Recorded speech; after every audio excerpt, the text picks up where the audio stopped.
Hello everyone, welcome back to my channel. तो आज मैं बहुत दिनों के बाद आपके साथ एक वीडियो लेके आई हूँ। तो आपके साथ एक अच्छी सी रेसिपी शेयर करने जा रही हूँ। ये है सुंड पंजीरी की रेसिपी। तो सबसे पहले मैं सब ड्राई फ्रूट्स दिखा रही थी। सौंगी ले ली है, बादाम ले लिए हैं, बादाम को अच्छे से पील कर लिया है। साथ में हमने छुहारे को अच्छे से चॉप कर लिया, कूट लिया है, उसकी गुठली निकाल दी है, चीनी ली है और ये है खसखस पाउडर। खसखस पाउडर नहीं है, खसखस है। और साथ में है गोंद। मेन चीज़ यही होती है सुंड पंजीरी की। और साथ में सब ड्राई फ्रूट्स डलते हैं इसमें, काजू बादाम किशमिश। और नारियल को हमने अच्छे से कद्दूकस कर लिया है। आप चाहे तो बाज़ार से नारियल का बुरादा भी मिलता है, वो भी यूज़ कर सकते हो, लेकिन वो अच्छा नहीं होता। आप खुद से नारियल लेके उसको अच्छे से कद्दूकस करके रख सकते हो। अब चीनी को पीस लेंगे, चीनी को अच्छे से क्रश कर लूँगी मैं। तो चीनी का पाउडर बना लेंगे। तो ये थे मग्ज। मग्ज में दिखाना भूल गई थी, ये होते हैं मस्कमेलन सीड होते हैं शायद ये। उसके बाद हमने ले लेना घी। घी हमने एक साथ कढ़ाई में नहीं डालना है, थोड़ा थोड़ा करके डालना है। ये सारी ड्राई फ्रूट्स जो हैं ये फ्राई करेंगे हम। तो एक बड़ी सी परात ले लेनी है। तो उसमें सबसे नीचे वाली लेयर है जो हमारी चीनी की जाएगी। तो चीनी को हमने पाउडर बना के इसमें डाल देना है, पूरा फैला देना है एक परात के अंदर अच्छे से। ये देखो मैंने चीनी डाल ली है। कोई इसमें 1 किलो चीनी डलेगी। तो अब घी हमारा गर्म हो चुका था। सबसे पहले हम बादाम फ्राई करेंगे। तो अब मैं सब आपको बताऊंगी पूरा प्रोसेस, कैसे कैसे क्या क्या चीज़ें फ्राई करनी है। क्योंकि आगे पीछे फ्राई करने से क्या होता है कि घी बहुत ज़्यादा लग जाता है। तो सबसे पहले बादाम फ्राई करेंगे, इनको अच्छे से गोल्डन कलर का आने तक हम फ्राई करेंगे। फिर बड़े अच्छे से क्रंची क्रंची बनते हैं। अगर हम कम फ्राई करेंगे तो फिर वो क्रंची नहीं होंगे बादाम। तो उसके बाद हम करेंगे काजू। बादाम जब हमारे फ्राई हो जाएंगे तो बादाम को निकाल के हमने फिर करना है काजू फ्राई करने हैं। तो गाय ये बहुत ही टेस्टी और यमी होती है और सेहत के लिए बहुत अच्छी होती है, हेल्दी रेसिपी है। मतलब कि सर्दियाँ जब आती हैं तो अगर हम इसको बना के रख दें चाय के साथ या दूध के साथ लें तो इससे क्या होता है, हड्डियाँ मजबूत होती हैं और हमें ठंड भी नहीं लगती है। तो बादाम हमारे फ्राई हो चुके थे तो इनको हम निकाल लेंगे। अब जहाँ पे हमने चीनी डाली है उसी परात में हमने ये ऊपर वाली लेयर आएगी हमारी बादाम की। तो सारे बादाम मम्मा ने निकाल लिए हैं, मेरी सासू माँ बना रहे थे, मैं तो उनके से सीखती हूँ बस। ज़्यादा मेन चीज़ें वही बनाते हैं ये ऐसी वाली। तो मैंने सोचा मैं वीडियो बना लूँ, काफ़ी अच्छी रेसिपी आप लोगों के साथ शेयर की जाए। तो उसके बाद हमने बादाम डाल दिए, बादाम को फैला लेंगे और अब मम्मा ने काजू डाल दिए इसके अंदर। काजू को वैसे सेम जैसे बादाम को हमने गोल्डन गोल्डन किया है वैसे काजू भी हमने अच्छे से फ्राई करके गोल्डन कलर के कर लेने हैं। और फिर इसको भी बादाम के ऊपर डाल देना है। उससे ऊपर वाली लेयर हमारी काजू की आ जाएगी।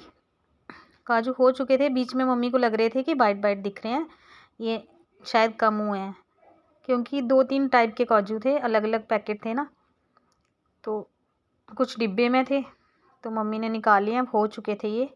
तो अब हमने काजू सारे उसी परात के अंदर डाल देने हैं जिसमें हमने चीनी और बादाम डाला था। तो अब टर्न आती है सौंगी की, किशमिश। तो सौंगी को मम्मी ने थोड़े थोड़े करके डाला था, बहुत ज़्यादा सौंगी थी। तो इसको क्या होता है, सौंगी के लिए भी थोड़ा घी ज़्यादा लगता है।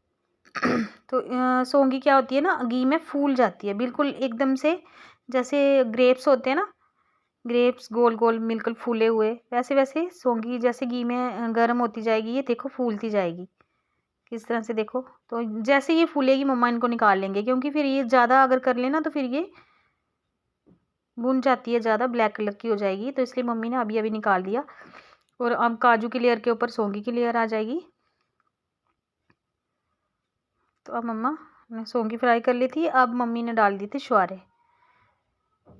तो छुहारे भी मम्मी ने कर लिए थे फ्राई। थोड़ा थोड़ा घी मम्मी जैसे जैसे डालते जाते हैं ना, मतलब कि बारी बारी करके थोड़ा थोड़ा घी डाल के इनको फ्राई कर रहे हैं।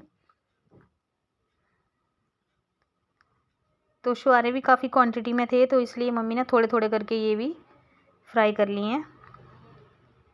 उसके बाद हमारा गोंद, गोंद की टर्न है। गोंद को अच्छे से फ्राई होना चाहिए, गोंद को बड़े ध्यान से फ्राई करना पड़ता है।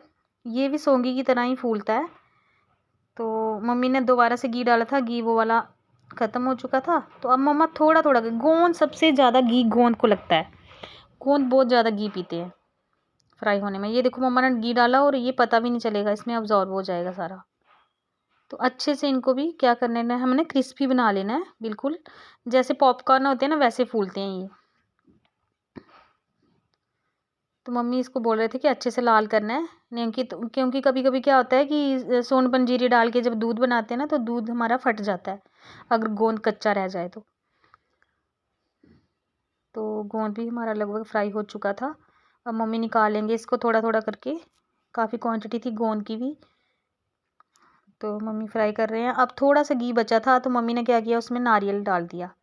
मम्मी ऐसे ही करती हैं, जैसे थोड़ा थोड़ा घी जो लास्ट में रह जाता है ना उसमें थोड़ा थोड़ा हमने नारियल का बुरादा जो है वो भी रोस्ट करते जाना है और इसमें डालते जाना है, क्योंकि नारियल के लिए थोड़ा ही घी की ज़रूरत होती है। ऐसे ही रोस्ट करना होता है इसको। गोंद भी फ्राई कर चुके थे मम्मी। अब मम्मी नारियल भी शायद डाल चुके हैं सारा, हाँ सारा नहीं डाला है, थोड़ा ही डाला है। तो अब मम्मा फिर से, क्योंकि गोंद अभी बचा हुआ था, फिर से और घी डालेंगे और जो बचा हुआ गोंद है उसको भी फ्राई कर लेंगे।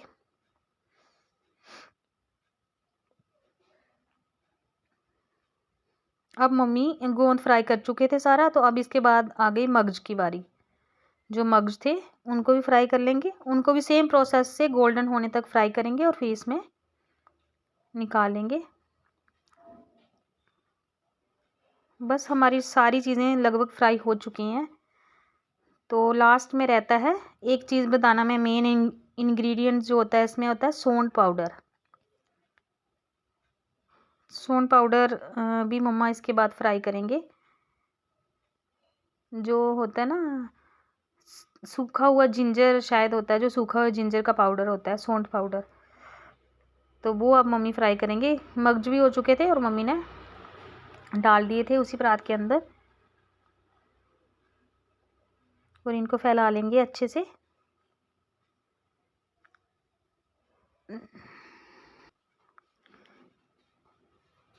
तो अभी खसखस कर रही है मम्मी, मैं भूल ही गई थी खसखस भी है। तो खसखस से भी बड़ा अच्छा फ्लेवर आता है, दाने दाने वाला ऐसे टेस्टी सा। तो इसको भी मम्मी गोल्डन कर लेंगे, खसखस को भी। अब बचा था नारियल, तो मम्मी ने नारियल भी सारा फ्राई कर लिया। जितना नारियल था वो सारा फ्राई कर लिया। नारियल को ज़्यादा फ्राई नहीं करते हैं मम्मी, थोड़ा सा ही रोस्ट करना होता है इसको। तो नारियल भी डाल दिया था। अब मम्मी ने अब थोड़ा सा घी डालना है। अब इसमें डालेंगे, ये है सौंठ पाउडर।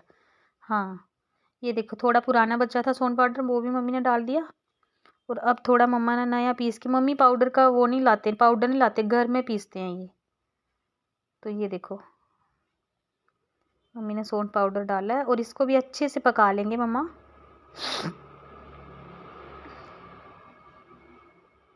अच्छे से पका लेंगे। ये देखो घी के अंदर पका के अब मम्मी पता क्या करेंगे, ये देखो मम्मी ना यहाँ से नारियल उठा के इसी सौंठ पाउडर के अंदर डाल रहे हैं। इससे क्या होगा कि सारा जो सौंठ पाउडर है वो नारियल में चिपक जाएगा और आसानी से हम इसको ना मिक्स कर सकते हैं उसके अंदर। तो ये भी होते हैं ना पुराने जो बुज़ुर्ग होते हैं उनके अपने अपने तरीके होते हैं। तो देखो मम्मी ने ऐसे नारियल में मिक्स करके और अब इसको डाल दिया उसके परात के अंदर। तो अब हमारा सारा मटेरियल रेडी हो चुका है फ्राई होके। तो अब आती है बारी इनको मिक्स करने की। तो अब मम्मी इनको सबको मिक्स करेंगे। पहले मम्मी ने अच्छे से फैला लिया, अब मम्मी इसको मिक्स करेंगे। तो ये देखो पूरी लेयर नीचे से तक ऊपर तक मम्मी ना ऐसे आराम से मिक्स करते हुए आ रहे थे। चीनी भी ऊपर आ रही थी। चीनी का सबसे नीचे ये रहता है कि उसमें घी अब्जॉर्ब हो जाता है, नीचे होता है ना, जैसे जैसे हम लेयर डालते जाएंगे जो घी है वो नीचे चलता जाएगा। और बहुत ही अच्छा टेस्टी सी हमारी जो है सौंठ पंजीरी बनके तैयार हो गई है। ये देखो गाइस बहुत ही टेस्टी बनी थी, क्रंची क्रंची। और हेल्दी रेसिपी है। आप भी एक बार ज़रूर ट्राई करना, इसी तरह इसी प्रोसेस से बनाना, देखना कितनी टेस्टी बनेगी। क्वांटिटी आप कम ज़्यादा ले सकते हो, लेकिन प्रोसेस यही रखना। तो मम्मी ने सारा मिक्सचर अच्छे से मिला रही है, तो इसको ठंडा होने रख देंगे मम्मी। जब ये ठंडा हो जाएगा फिर इसको डिब्बे में भर देंगे और फिर हम पूरी सर्दियों में इसका मज़ा लेंगे। तो गाइज़, अगर आपको मेरी वीडियो पसंद आती है तो please like, share and subscribe ज़रूर कर देना। Thank you so much. और मैं आशा करती हूँ कि आप मेरी वीडियो को ज़्यादा से ज़्यादा लाइक करेंगे, शेयर करेंगे और सब्सक्राइब करेंगे। तो अगर आपको रेसिपी अच्छी लगी है तो कमेंट करके ज़रूर बताना। Thank you so much.